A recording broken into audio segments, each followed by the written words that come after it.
반갑습니다. 주식탄타 김프로입니다. 오늘 18년 11월 4일 다섯 번째 방송입니다. 주식시장이 어떻게 움직였는지, 그리고 당일 주도주 선정, 그리고 실제 제가 매매한 내역으로 단타 매매를 어떻게 하는지 말씀드리고 있습니다. 저는 전업 투자자이고요. 작년 키움증권 실전투자대회 3000리그에서 30일간 수익률 158%로 4위에 입상한 바 있습니다. 매일 주식 시황과 더불어 주도주 선정하는 거, 그리고 단타 매매 위주로 말씀드리고 있고요. 제가 단타 매매한 매매일지는 네이버 블로그 왼쪽 상단에 주식 단타 김프로 블로그 방문하셔서 보시면 더 도움 되실 것 같습니다. 제가 금요일 오후부터 일요일까지는 개인적인 일이 있어서 금요일 오후는 매매를 안 했습니다. 시장이 상당히 많이 올라왔더라고요. 평소대로라면은 좀 매매를 많이 했을 텐데, 목요일 매수한 종목만 금요일 오전에 대응을 했고요. 거기에 대한 거는 이제 좀 이따가 좀 말씀을 드리죠.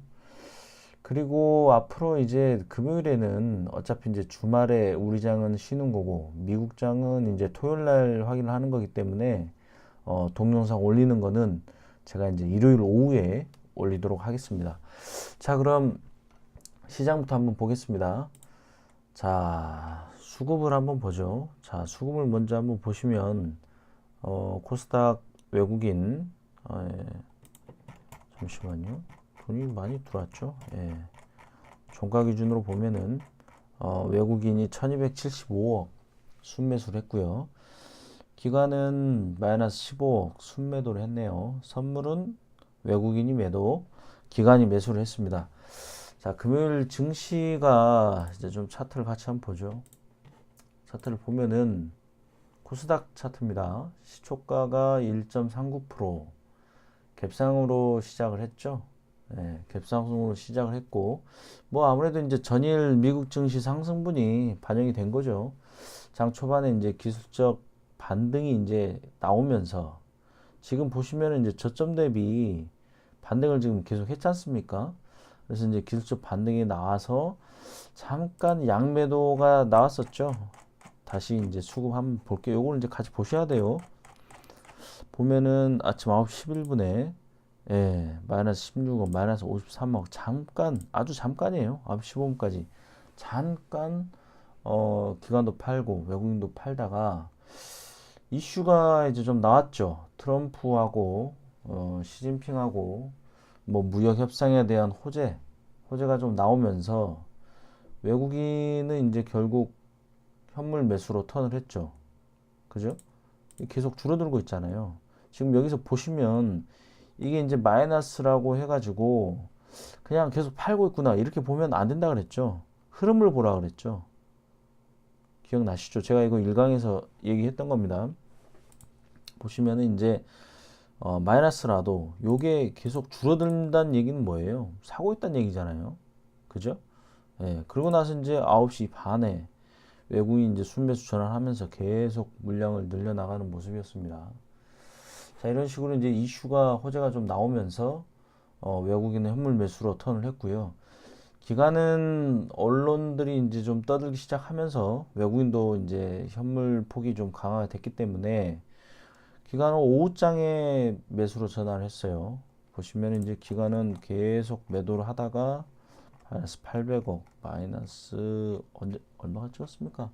그죠? 880억 정도까지 찍다가 그 이후에 이제 다시 순매수로 전환하는 요런 게 이제 중요한 거예요. 요런 게 이해하시겠어요? 돈의 흐름. 예. 마이너스를 하고 있다가도 어느 순간 갑자기 이제 기관은 방향성 전환을 하면은 그 방향성을 좀 일정하게 유지하는 경향이 있어요. 예. 매도를 하면은 계속 매도를 하다가도 자, 매수로 가자. 그러면은 계속 매수로 또 다시 돈이 들어온단 말이죠. 그렇게 오후장 계속 이제 외국인도 샀고 기관인도 샀고 현물로 지금 외국인 기관이 걷어간 돈이 얼마입니까? 외국인이 거의 1300 가까이인데요. 이 정도 현물세가 들어왔기 때문에 시장이 이제 5%라는 급등이 나온 거죠. 5%면 이게 엄청난 급등인 거예요. 예. 여러분들 뭐 증시 그동안 뭐 쭉 찾아보면은 5% 정도 이렇게 오른 날이 그렇게 많지가 않습니다. 예. 현물세로 이제 거의 가져간 거죠. 그런데 이제 이렇게 또 반등이 나오다 보니까 개인은 반등폭에 대한 매도세가 이제 나오는 뭐 그런 모습이었습니다. 자, 스윙이나 중기적인 투자를 하시는 분들은 포지션을 보면은 지금 계속 매도를 해야 되는 포지션인 거죠. 예, 개인들이 이게 매도가 나올 수밖에 없어요. 왜 그러겠습니까? 제가 이제 목요일에도 말씀드렸지만은 지수가 지금 접전 대비 목요일만 하더라도 거의 8% 정도 반등폭이 나왔고요. 금요일날 5% 나왔으니까 거의 한 13% 정도 반등폭이 나온 거죠. 그죠? 그러면 매수 매도 포지션이 약 뭐 10% 내지나 뭐 많게는 15%, 20% 정도 이 정도인 사람들은 어떻겠습니까? 매도를 던진다는 얘기예요. 왜? 아니, 여기서 산 사람들은 다 수익일 거 아닙니까? 여기서 샀다 하더라도 분할 매수로 들어온 사람들도 마찬가지 수익이겠죠. 그런 사람들이 이제 반등폭이 나오면 매도를 던지는 겁니다. 이미 저항점은 어디였습니까? 이미 이 자리부터가 저항점이었죠. 여기서부터 660선. 요 자리만 돼도 반등폭 매도로 보고 매물이 나온다는 얘기예요. 요 날 어땠습니까? 기관 외국인들은 현물로 던졌잖아요. 그죠? 그래서 요 자리부터 매도가 이제 개인들의 매물이 좀 나올 수 있다. 기술적 반등에 대한 매물이 나온다. 네, 던진다는 거죠. 자, 미국 증시도 보면은 미국 증시 한번 볼게요. 잠시만요. 자, 나스닥 차트입니다. 나스닥 차트도 보면은 자, 보면은 마찬가지잖아요. 그죠? 예, 투매가 나온 이유, 기술적 반등 나오니까 이제 윗꼬리라는 게 이제 위에서 매도세가 나왔다는 얘기죠. 그렇지만 다시 이제 양봉을 만들어냈지만 어쨌든 또 이렇게 음봉으로 이제 기술적 반등에 대한 매도폭이 나오는 겁니다. 예. 자, 그러면 월요일장 같은 경우는 어떻게 했어요? 예, 우리 시장은 금요일 날 낮까지였으니까 미중 무역 협상에 대한 이제 호재에 따라서 5% 상승을 했지만 그 이후에 이제 뭐 불확실성이 또 나왔죠. 예, 미국에서 뭐 또 그 내용을 뭐 부인을 하고 이러면서 불확실성이 어쨌든 부각이 됐어요. 그러면서 이제 미증시는 오히려 음봉이 나왔습니다. 그러면 우리 장은 이제 호재만 선반영 됐으니까 5% 상승이 나왔지만은 요 음봉에 대한 또 이 부분이 또 내일 아침 시초가에 또 반영이 되겠죠. 시초가에 반영이 안 될 수도 있어요. 그렇지만 갭상승이 만약에 나왔다. 그러면 이거 뭐예요? 믿으면 안 된다는 거죠.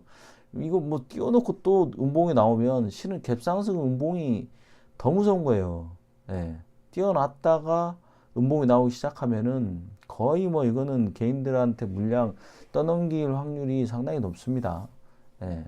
차라리 개파라고 양봉이 나올 수도 있어요. 양봉이 낮단 얘기예요. 예. 나올 거면은. 그렇지만 미증시가 이제 음봉이 나왔기 때문에 그 부분이 이제 내일장에 어떤 식으로든 반영이 좀 될 겁니다. 예.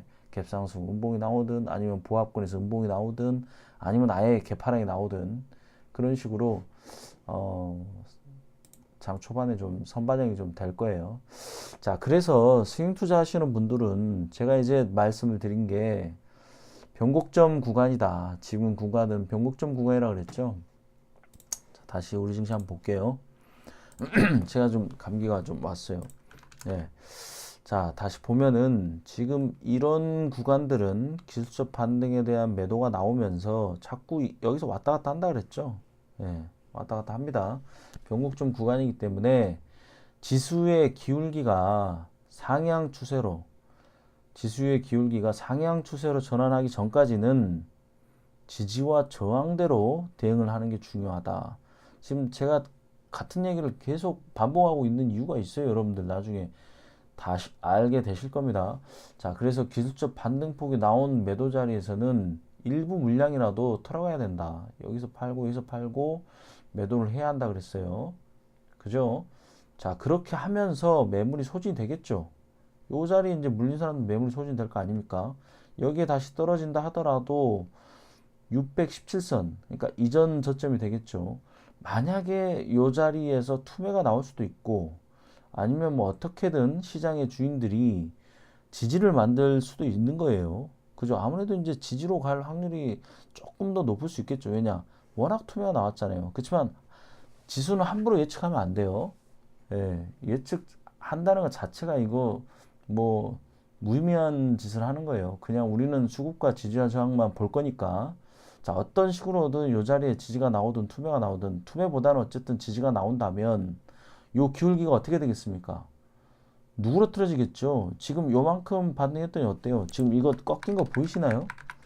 자세히 보면은 요 기울기가 엄청 크게 가파르게 하락을 하다가 상승봉쯤 되면 내일장쯤 되면 어떻게 되겠어요? 한 여기쯤 될 겁니다. 여기쯤. 요 자리에서 아마 이제 유지를 하겠죠. 그죠? 여기서 양봉이 더 나온다면은 추세 전환을 의미를 하는 거고, 만약에 음봉이 나온다 하더라도 617선이나 620선에서, 그러니까 이전 저점 부근에서 지지하는 흐름이 나온다면은 분명 이 기울기는 상승으로 다시 갈 확률이 높다라는 거죠. 예. 그래서 상향 추세로 전환되는 시점, 변곡점 구간이 끝나는 그런 시점에서는, 예, 스윙 투자 하신 분들은 그때 다시 이제 공격적 배팅이 가능한 시점이기 때문에 변곡점이 끝나는 이 자리까지는 방향성 확인이 필요하다. 만약에 보유하신 물량이 있다면 일부 물량이라도 반등폭 나왔을 때 털고, 뭐 물론 수익선이면 더 좋겠죠. 그게 아니더라도, 예, 어느 정도는 좀 대응을 하시는 게 나을 겁니다. 반면에 이제 저같이 뭐 2%, 4%, 예, 매수매도 포지션이 작은 그런 단타 매매꾼들은 이미 어떤가요? 이미 지금은 이제 상승 추세죠. 예, 보는 포지션이 다른 거예요. 그러니까, 예, 매수매도 포지션이 저 같은 경우는 이제 수급주는 기간 외인 수급주는 2%, 테마주는 이제 4%를 목표가로 하고 있거든요. 예. 그렇기 때문에 저는 이미 여기서 이제 투매 자리에서 이날 벌써 저점 대비 반등폭이 얼마입니까? 마이너스 2에서 종가가 2.2니까 이날 하루만 하더라도 4% 반등폭이 나온 거죠. 그럼 저는 전날 뭐 저점에 계속 분할로 샀든 어쨌든 이날 저는 보유 정보 다 대응한 겁니다. 그쵸? 그리고 나서 당일 돈 들어오는 종목으로 이제 다시 대응을 하는 거죠. 이날은 지수가 반등을 했더라도 양매도했기 때문에 그때 종목이 별로 없어서 안 했다 그랬고, 목요일 날 같은 경우에는 제가 이제 배팅을 했었죠. 그 종목도 이제 금요일 날 오전에 어떻게 대응했는지 좀 이따 한번 볼게요. 어쨌든 목요일이나 금요일처럼 기간이나 외인 둘 중 어느 한쪽만이라도 현물로 돈이 들어온다면 당일 주도주는 분명히 있습니다. 예. 양매도나 뭐 선물까지 전부 다 이게 파란불만 아니면 한 종목이든 두 종목이든 무조건 당일 그때그때 주도주는 있습니다. 그러면 그 종목들 위주로 계속 단타 매매가 지금 가능한 장세인 겁니다. 예. 계속 얘기를 하지만 수급의 흐름, 돈의 흐름이 있다면 매매를 우리는 할 수 있는 거예요. 그렇게 해서 지지와 저항을 보고 대응 위주로 매매를 하셔야 되는 겁니다. 무역 분쟁이든 뭐 금리 인상이든 이러한 재료들은 어디까지나 시장의 주인들, 기관이나 외인, 방향성을 만들어가는 사람들이, 이 사람들이 어떤 뭐 상승이든 하락이든 방향을 만들기 위한 수단일 뿐인 거지 우리가 거기에 휘말릴 필요가 없는 거예요. 우리가 알 수도 없는 부분인 거고요. 그죠? 우리가 어떻게 알아요? 모르잖아요. 수급의 흐름 이런 거는 이제 시장의 주인들이 언제 샀다가 언제 파는지, 그리고 이제 지지와 저항 요 두 개만 우리는 이제 보고 대응 위주로 매매를 해야 된다 이겁니다. 중간 선거가 뭐 끝나면 오른다, 뭐 내린다. 아니 그걸 어떻게 합니까? 예. 자칭 뭐 본인이 전문가라는 사람들이 뭐 무엇을 근거로 뭐 어디 나가서 뭐 상을 받아야 어떤지 모르겠지만 어쨌든 뭐 자칭 전문가라는 사람들이 뭐 혼자 소설 엄청 씁니다. 제가 유튜브에도 뭐 몇 개 보니까 뭐 그런 동영상 많던데 그 나중에 결과 확인 한번 해보세요. 맞던가요? 예, 뭐 맞을지 안 맞을지 전 모르죠. 예, 근데 대부분 그런 게 맞았다면은, 아니 뭐 이런 투매 자리에서 뭐 아파트라도 뭐 전 재산 뭐 팔아가지고 배팅하면 되는 거 아니겠어요? 그죠? 그걸 모르는 거예요. 그걸 어떻게 합니까? 알 수 없는 거예요. 아니 트럼프랑 뭐 시진핑이랑 전화 한 통으로, 아니 금요일 날 뭐 하루 만에 5%가 반동할 줄 알았다면, 아니 주가가 이렇게까지 빠졌겠습니까? 지금 한 달 만에? 예? 무슨 테마주 급락한 것도 아니고 시장이 지금 이 몇 프로 빠진 거예요 지금. 예. 이 정도가 이렇게 급락이 나왔는데 하나도 안 맞잖아요. 뭐 코스피 뭐 2000 지지한다, 2000은 반드시 지지한다, 예? 코스닥 700은 무조건 지지한다, 맞던가요? 예, 안 맞아요. 털리면 이거 끝나면 그 기사 전부 다 사라집니다. 예. 그래서 우리는, 개인 투자자들은 돈의 흐름을 좀 의지를 해야 돼요. 돈의 흐름과 사람들이 사고 파는 근거, 그 근거가 뭡니까? 차트죠. 예. 이거를 좀 수급과 차트에 좀 의지를 해야 되고, 이러한 아무런 근거 없이, 이러한 근거가 없이 소설 쓰는 사람들, 뭐 입고수들, 이 사람들 말 믿고 매매하시면 안 되는 거예요. 예. 모든 매매에는 수급, 돈의 흐름, 그리고 지지와 저항을 보고, 그런 근거를 보고 판단해서 매매를 하셔야 되는 겁니다. 특히나 개인 투자자들은 기관이나 외인에 비해서 정보력이 뭐 아예 없어요. 아예 없다 보는 게 맞습니다. 우리가 살아남을 수 있는 방법은 뭐 같이 소설 쓰지 말고, 거기에 휘둘리지 말고 매매에 대한 근거를 보고 매매를 하셔야 된다, 이겁니다. 그 방법밖에 없어요. 아시겠죠? 예. 제가 여기서 뭐 제 개인적인 얘기 잘 안 하잖아요. 제가 어디에도 지금 드러난 게 없죠. 제가 올린 거는 그나마 제가 여러분들한테 신뢰를 드릴 수 있는 부분은 그거밖에 없어요. 제가 작년에 뭐 투자대회 나가서, 예, 뭐 4등 했다. 30일간 158% 했다. 제가 매 방송마다 제가 그 이야기를 하는 이유는 뭐냐면, 그나마 그게 이제 여러분들한테 신뢰를 드릴 수 있는 부분이에요. 예. 뭐 모의 투자 아니고 실투 나가서 그렇게 하고, 때가 되면은 제가 그거 계좌 오픈할 겁니다. 그리고 나서 그때 뭐 어떤 식으로 매매를 해가지고 30일 동안 158% 나왔는지 한번 좀 뭐 구독자도 좀 늘고, 뭐 때가 되면은 좌우지간 뭐 말씀을 좀 더 드릴 거예요. 다만 어쨌든 지금 제가 말씀드리는 부분은 굉장히 이제 좀 사실적인 부분들을 말씀을 드리는 거죠. 제가 여기서 뭐 소설 쓸 필요도 없는 거고, 예, 제가 아는 부분, 제가 나름 이런 부분들로 했더니 이렇게 뭐 나오더라. 예, 제 나름의 엄청난 경험을 가지고 말씀을 드리고 있는 거예요. 예, 제 매매일도 한번 보죠.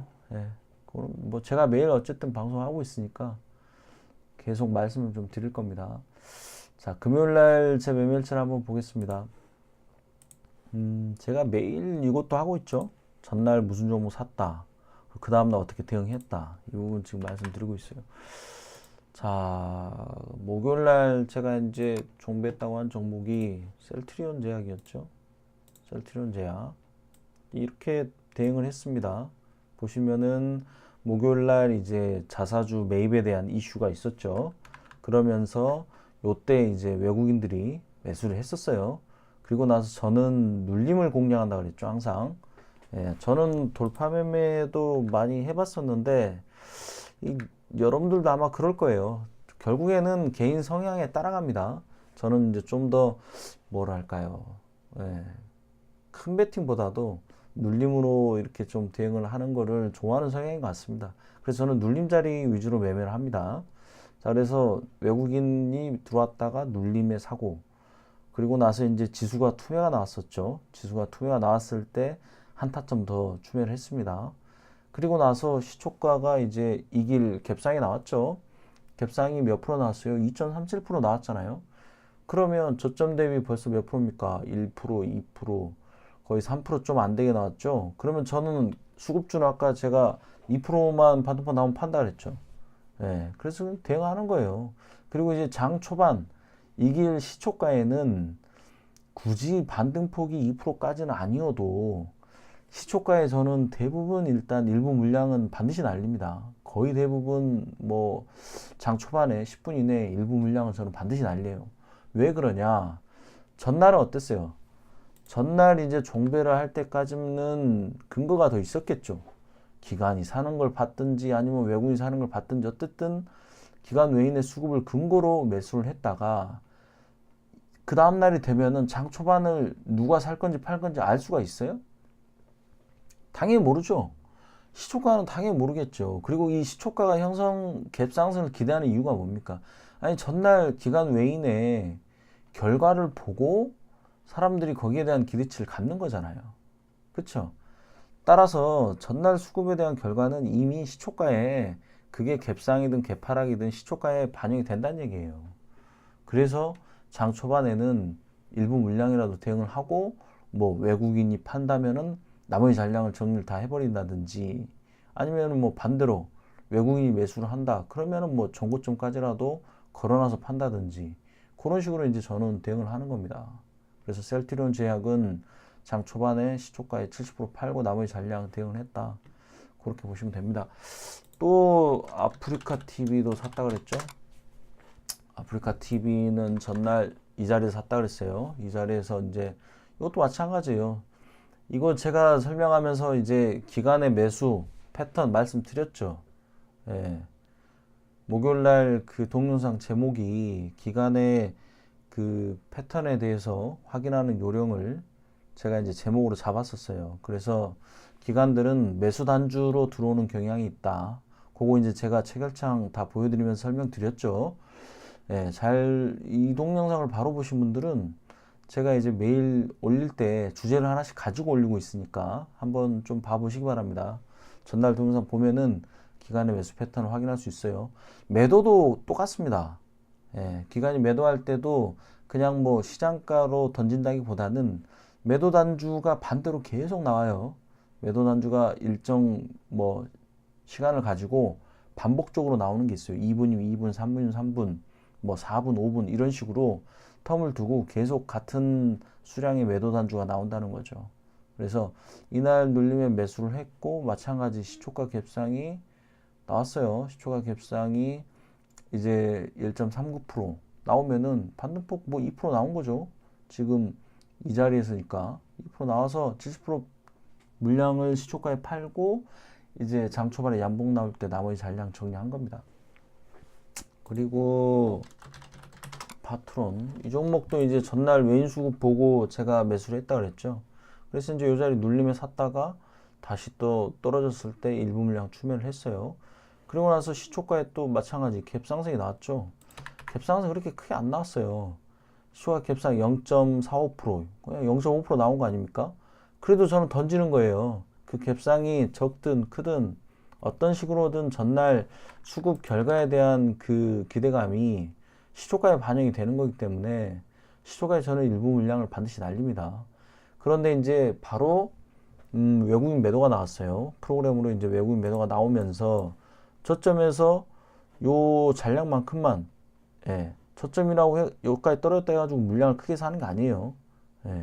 저는 어차피 빨리 처분하는 게 목적이기 때문에 요 자리에서 이제 팔고 남은 잔량이 있을 거 아닙니까?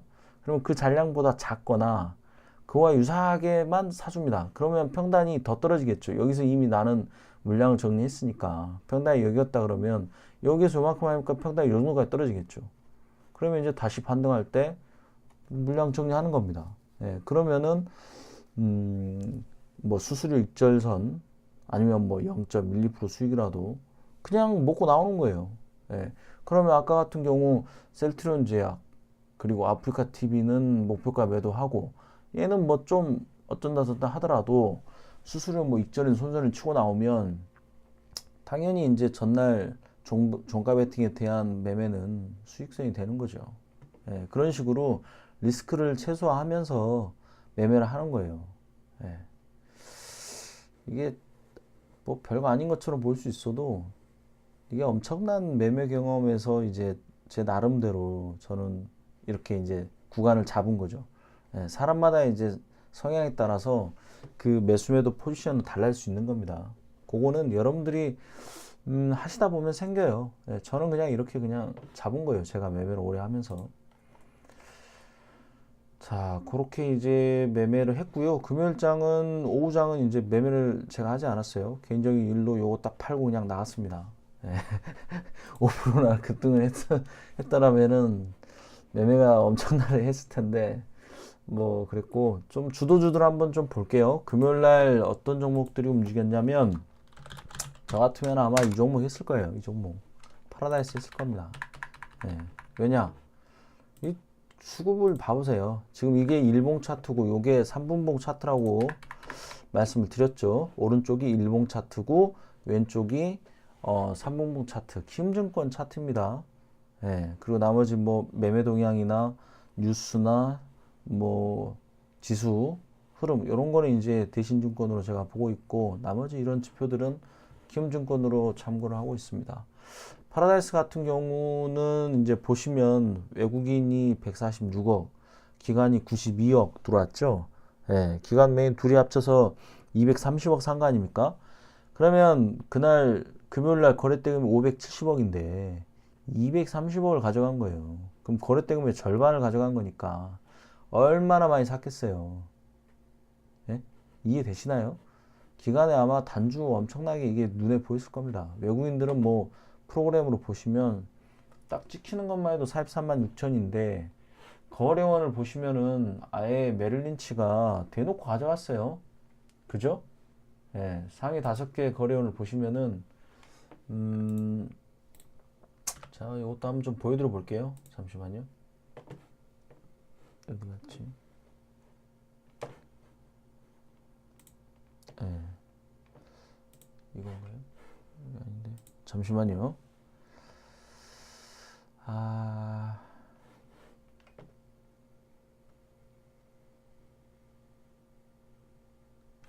그냥 말로 설명을 드릴게요. 예. 거래원을 보시면은 메릴린치가, 여러분들 한번 봐보세요. 거래원 보시면은 메릴린치가 상위 거래원으로 해서, 예. 잠시만요. 독립실행 해제. 됐네요. 자, 파라다이스. 이거 볼게요. 이거 보면은 메릴린치가 지금 상위 두 번째죠. 예. 찍힌 것만 해도 지금 43만 주잖아요. 그죠? 그리고 매도 거래원을 봐보세요. 매도 거래는 외국계가 없잖아요. 그죠? 네. 그러면은 언뜻 딱 봐도, 뭐, 물론 이제 대우든 한국투자든 국내 증권사를 이용해서 외국인이 파는, 매도를 하는 그런 경우도 있습니다. 그렇지만 지금 벌써 이 차이가 50만 주 이상이잖아요. 그죠? 그러면은 어느 정도 외국인은 순매수라고 예측이 우리가 가능할 수 있어요. 게다가 이제 신한투자 같은 경우도, 신한금융투자 같은 경우도, 예, 매수만 딱 잡힌 게 20만 주잖아요. 근데 지금 여기에 신한이 없잖아요. 그리고 제일 낮은 게, 만약에 신한이 뭐 6번째든 7번째든 삼성보다 하위 거래원에서 매도를 했다 치더라도 벌써 지금 20만에, 뭐 예를 들어 14만이나 치더라도 6만 주 이상 순매수 아닙니까? 신한 같은 경우는 외국인들이 좋아하는, 많이 이용을 하는 국내 그 증권사죠. 그러니까 외국인들이 이제 매수를 했다, 예측할 수 있는 거예요. 그런 식으로 거래원을 보고, 그 다음에 이제 프로그램 매수 수량을 보고 외국인도 대략 예측 가능합니다. 이거 제가 다음에 한번 또 언급을 한번 해볼게요. 어쨌든 파라다이스 같은 경우 거래량도 터졌죠. 거래량 터졌고 외국인 샀고 기관이 샀고, 이런 종목을 가지고, 예, 단타 매매를 해야 되는 겁니다. 예, 이런 종목은 마찬가지예요. 수급이 일단 기관 외인이 못 사서 안 달란 종목이기 때문에 저점을 준다면 그냥 들어가면 돼요. 예, 만약에 저점을 줬는데 저점을 더 줬다, 추매하면 돼요. 예, 추매했다가 반등폭 나오면은 매도를 하는 거죠. 이런 자리 팔아도 되고, 어차피 장 막판에 지수도 굉장히 좋았기 때문에 뭐 기관 외국인 이탈 없이 계속 늘어나는 흐름이다. 그러면 일부 물량을 팔고 나머지 잔량 갖고 있다가 그 다음날 시초가부터 또 매도를 해도 되는 거예요. 예. 그런 식으로 하시면은 충분히 2%를 목표가로 가져갈 수가 있죠. 예. 그래서 뭐 파라다이스 같은 종목이 금요일날 좀 강하게 움직였던 종목이다. 여기 이제 내일장 또 갈지 안 갈지 우리는 그거 모르는 거예요. 예, 당장 내일 시초가 떨어질지 어떨지 모르는 거죠. 그걸 누가 알겠어요? 어느 정도인데 예측은 가능하겠죠. 양매수가 들어왔지만은 뭐 지수가 미국 증시가 하락이 나왔기 때문에 예, 우리나라는 선반영이 안 된 거기 때문에 아무래도 이게 지금 고점이잖아요. 그죠? 당일 내에서는 고점이기 때문에 어느 정도 반영이 될 수 있겠죠. 예, 그리고 나서 외국인이 포지션 어디로 가는지를 봐야 되겠죠. 외국인이 매도인지 매수인지. 아무래도 외국인은 대부분 장 초반에 매도하는 경향이 강하단 말이에요. 차익 매물이 뭐 수익선이 1%다, 0.5%다. 상관없이 그냥 일단 전날 수익선이다 그러면은 메릴린치 같은 경우에는 대부분 초반에 일단 던진단 말이죠. 예, 그래서 뭐 항상 매수를 하더라도 예, 저점에서 그나마 사놔야 이길날 개파락이 나오더라도 어느 정도는 그걸 커버해서 수익이든 아니면 수수료 익절이든 손절이든 손해를 최대한 덜 보고 나올 수 있는 겁니다. 예, 어쨌든 이런 종목은 이런 저점에서 사면은 당일날 수익선을 준 거죠. 2% 수익을 준 거고 단일가도 올랐어요. 단일가라도 팔면은 또 수익을 주는 종목이란 말이에요. 예, 그래서 수급주는 기관과 외국인의 수급을 잘 보고 저점에 사서 예, 고점이라고 판단되면 아니면 본인의 수익선이라도 오면은 매도를 하시면 되는 겁니다. 그리고 롯데케미칼 이 종목도 마찬가지예요. 딱 보면은 뭐 롯데케미칼도 한번 볼까요? 뭐 그냥 간단하게 볼 수 있는 방법은 일단 매매 동향이라고 그랬죠. 여러분들 내가 이제 체결창을 보고 기간이 들어오는지 안 들어오는지를 뭐 알 수는 있다 그랬어요. 기간의 패턴을 알 수가 있다 그랬어요. 그리고 나서 그게 맞는지 틀린지 확인하는 방법은 매매 동향을 본다 그랬죠. 보면은 기간에 계속 수량이 늘어났잖아요. 외국인들 수량이 계속 늘어났잖아요. 그러면 이거는 일단 양매수로 보는 거죠. 그쵸? 그러면 요런 저점들 오면 사는 거예요. 당일 딱 여기 치고 요런 저점. 근데 여기는 이제 정고점 돌파를 못하고 다시 떨어졌잖아요. 그러면 실은 이 자리보다 더 아랫자리를 노리는 게 맞는 거죠. 왜? 지지와 저항 말씀드렸잖아요. 정도 돌파 못했기 때문에 이전 저점보다 여기가 쌍바닥 자리잖아요. 그럼 우리 이 자리 노리는 게 아니라 그랬잖아. 이 자리쯤 노리는 거죠. 원래는. 그죠? 예. 그렇게 해야 되는 거예요. 근데 수급이 너무 강했다. 이날 보니까 뭐 거래량이 전일 대비 240%야. 그러면 기관 외국인들이 이거 사고 있는 거 아마 보였을 겁니다. 지금 수급 결과만 보더라도 기관이 260억, 외국인이 195억이지 않습니까? 이거 두 개 합치면 얼마예요? 예, 마찬가지로 한 470억 정도. 당일 1000억 터졌는데 절반을 기관 외국인이 가져갔단 말이야. 그러면 당연히 어느 정도 우리가 알 수 있죠. 매매 도량도 계속 늘어났고. 그러면 요 정도 자리라도 괜찮아요. 그때는 일부 물량이라도 사고 떨어졌다. 그러면 이거 추매하면 되잖아요. 이런 거는. 그죠? 예, 기관 외국인이 계속 받쳐주니까 추매하고 나서 반등폭 나오면 여기서 팔면 되는 거예요. 정고점 돌파 시도한다. 요 자리 일부 물량 팔고 돌파했다. 그러면 거기서 또 팔면 되는 거죠. 예, 지나간 차트 가지고 얘기하는 게 아니에요. 지금 수급을 가지고 차트에 대한 근거를 수급을 가지고 그리고 나서 말씀을 드리고 있는 겁니다. 마찬가지 또 볼까요? 신라젠도 양면 수급이 들어왔었죠. 같은 논리를 지금 계속 얘기하는 거예요. 요 자리 정도 돌파할 때 프로그램이 늘어난 거 보고 우리는 외국인이 들어가는 거 알 수 있었어요. 그러면 저점 사고 반등배 팔면 되는 겁니다. 자, 이런 식으로 저는 아마 금요일 날 양매수 종목 위주로 예, 양매수 종목 위주로 매매를 했을 것 같아요. 왜? 여기서 얘기해 주잖아요. 외국인들이 계속 샀다. 오후장에 기관들이 또 같이 현물로 뭐 쌍끌이로 들어왔다. 이미 시장이 양매수가 넘쳐나고 있어. 이렇게 얘기를 해준 거기 때문에 그 종목도 찾아서 매매하면 되는 거죠. 예.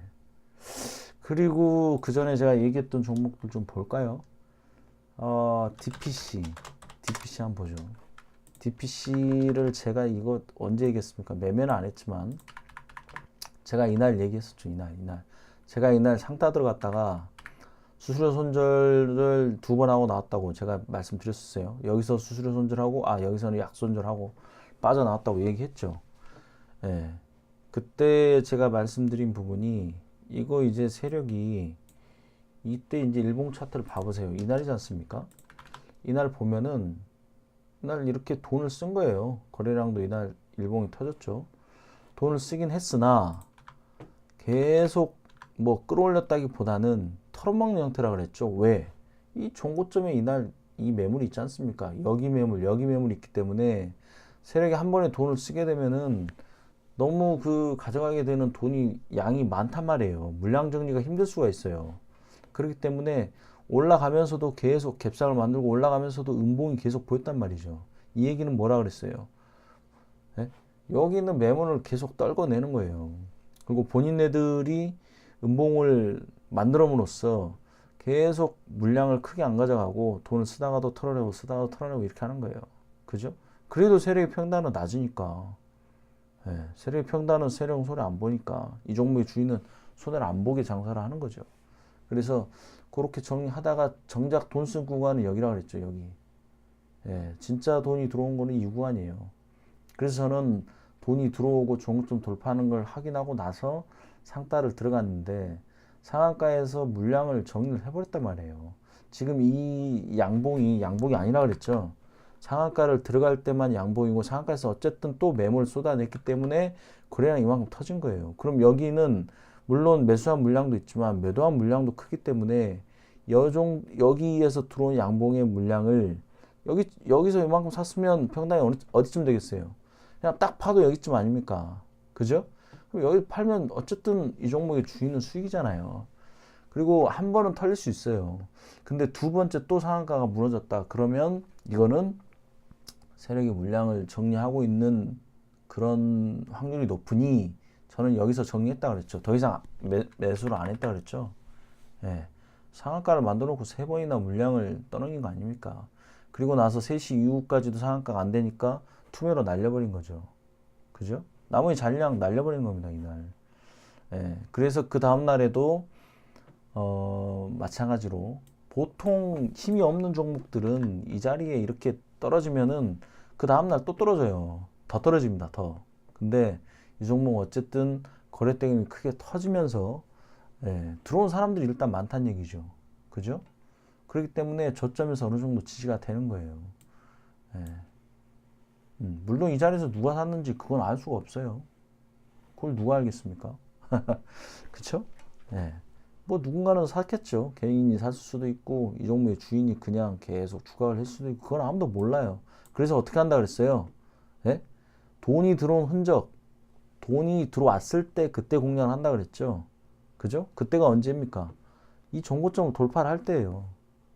그게 금요일날 돌파를 했죠. 금요일날 보시면 이거 돌파해버린 겁니다. 자, 이런 짱대 양봉들이, 이런 양봉들을, 예, 이 종목의 주인이 만드는 거예요. 개인이 이렇게 어떻게 지금 거래대금이 3,900이 터졌는데 지금 이만큼 이렇게 올리면 돈 얼마나 많이 써야 되겠어요? 개인이 이렇게 두두두둑 올릴 수 있습니까? 올릴 수가 없죠. 예, 아주 돈이 많은 이 종목의 주인, 뭐 명동 형님이든 어디든 누구든 사주간 이 종목의 주인이 이런 양봉도로 올리는 거예요. 이렇게 돈을 쓰고 나서, 예, 일정 물량 정리한 거죠. 그러면 두 가지 형태의 매매가 있겠죠.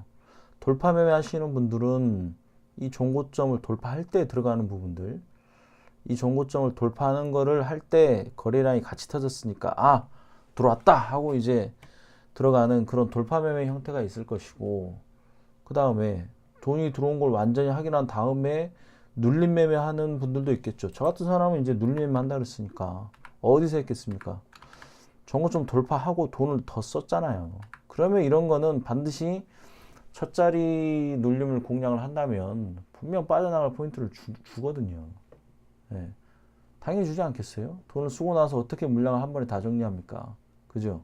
여기서 돈 쓰고 여기서 돈 쓰고 여기서 돈 쓴 거 아닙니까?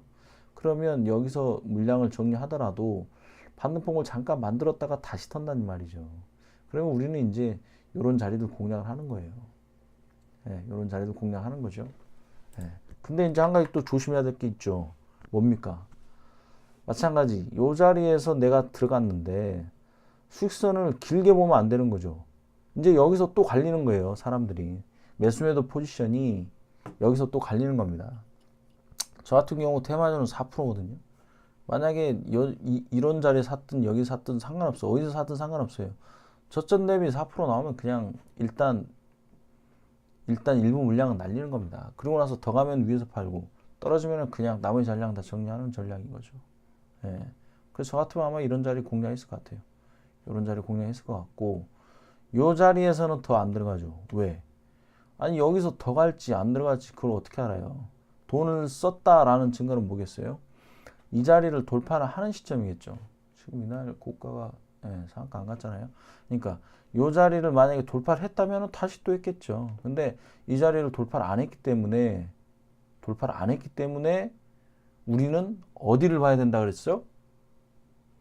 지금 이제 이쯤 되면 이제 지지와 저항에 대한 어느 정도 개념이 좀 잡혀야 돼요. 어디 자리에서 사야 되겠어요? 정석대로라면. 이런 자리 사도 돼요? 이런 자리? 요 자리? 아, 쌍바닥이네. 아, 그래. 또 다시 가겠지. 이 자리 들어가면 돼요? 안 된다는 얘기야. 이 자리에 투매가 나오는 자리. 이 자리가 무너지고 투매가 나오는 자리. 이런 자리 되겠죠. 근데 이미 이때쯤이면 자, 거래량을 봐보세요. 이 음봉 여기서 나오고 여기 지금 여기서 지금 제일 큰 음봉 나온 거 아니에요. 그리고 이 자리에 와서 음봉을 또 던졌다면 어떻겠어요? 이거 음봉. 그럼 이 음봉 길이를 얘네들이랑 얼추 비교해 보세요. 그냥 물량 어느 정도 상당히 소진됐다는 얘기 아닙니까? 그러면 더 이상 공략 안 하는 거죠. 네? 이미 지금 시간이 2시 반이 넘었고 오늘 장은 기관 외국인들이 아주 수급주 위주로 움직이는 장세야 라고 얘기를 해주고 있는데 이런 테마주 기관 외국인 뭐 얼마 들어오지도 않는 거 3,900억에서 외국인 21억 들어왔는데 이게 지금 수급이라고 할 수 있겠어요? 아까 파라다이스 제가 말씀드렸잖아요. 거래대금의 거의 50% 가까이를 기관 외국인들이 사는 종목. 그런 종목은 기관 외인 수급주로 보고 수익선을 결정하고 대응을 하는 거지만 지금 이 종목은 거래대금이 3,900억 터졌는데 외국인 21억 이게 수급이겠어요? 외국인이 주인이라고 얘기할 수 있겠습니까? 아니죠. 기관 외인은 이 종목이 주인이 아니에요. 얘네들 보고 지금 이 종목 매매했다 그러면은 아주 잘못된 매매하고 있는 겁니다. 이건 그냥 테마주예요. 기관 외인 무시해야 돼요. 얘네들 그냥 없다 봐야 돼요. 이런 자리 공략하면 안 되죠. 시장이 기관 외인 수급주인데 그냥 딱 깔끔하게 여기서 털고 기관 외인 수급주 위주로 뭐 저점 매매를 하든 돌파 매매를 하든 뭐 본인의 성향에 맞춰서 기관 외인 수급주 위주로 매매를 했어야 맞다 이 얘기입니다. 자, 오늘은 여기까지 말씀을 좀 드리고요. 제가 네이버 블로그를 운영을 하면서 매일매일 제가 매매일지를 올리고 있으니까요. 더 궁금하신 분들은 이웃 추가도 좀 하시고요. 종목 상담소라고 있습니다. 사소한 것도 좋으니까 궁금하신 점 적어 놓으시면은 제가 아는 영역 내에서 성심껏 답변을 드리겠습니다. 자, 그리고 카카오 플러스 친구 페이지입니다. 주식 단타 김프로 플러스 친구 신청을 해 주십시오. 저도 어쨌든 뭐 제가 매일 지금 얘기는 하고 있지만 사람이 좀 더 모였을 때 하는 거나 그 부분 좀 다른 것도 있을 것 같아요. 그때는 좀 더 뭐 종목 분석이라든지 뭐 이런 거 라이브 방송하면서 내가 이런 종목 가지고 있는데 어떨까요? 제가 어떻게 알겠습니까? 하지만 수급 분석이라든지 지지와 저항이라든지 이런 부분들을 가지고 우리가 얘기는 해볼 수 있는 거잖아요. 서로 지금 계속 하고 있는 얘기가 수급이랑 지지와 저항 그리고 뭐 테마주 관련된 이야기들 뭐 좋은 얘기를 많이 계속 우리가 이제 개인적인 부분으로 제가 뭐 알려드릴 수 있는 부분들이 있잖아요. 그런 부분들 가지고 얘기를 하는 거죠. 근데 뭐 3개월 뒤에 뭐 6개월 뒤에 어떻게 그건 제가 알 수가 없는 거예요. 저도 당장 내일 시초 단타 매매하면 2% 수익이니까 2% 4% 수익성 목표로 하니까 아니 시초가에 그냥 어떻게 될지 모르니까 일부 물량이라도 정리한다고 제가 그렇게 말씀드렸는데 뭐 며칠 뒤 주가는 어떻게 알겠어요. 제 생각에 그렇게 뭐 막 이 종목을 어떻게 뭐 얼마까지 목표가니까 이렇게 대응하세요. 무슨 근거로 하는지 모르겠어요. 이렇게 뭐 대회 나가서 상탄 사람도 당일 시초가 어떻게 될지 몰라서 바로 대응하는데 그분들은 무슨 근거로 그렇게 하는지 모르겠어요. 어쨌든 종목이 이렇게 뭐 본인이 갖고 있는 종목이 있다 그러면 최소한 수급 그리고 지지와 저항으로 한번 얘기는 해볼 수가 있겠죠. 그래서 이 추가도 좀 해주시고 플러스 추가 신청도 해주시면은 더 이렇게 힘이 날 것 같습니다. 예. 오늘 강의는 여기까지입니다. 감사합니다.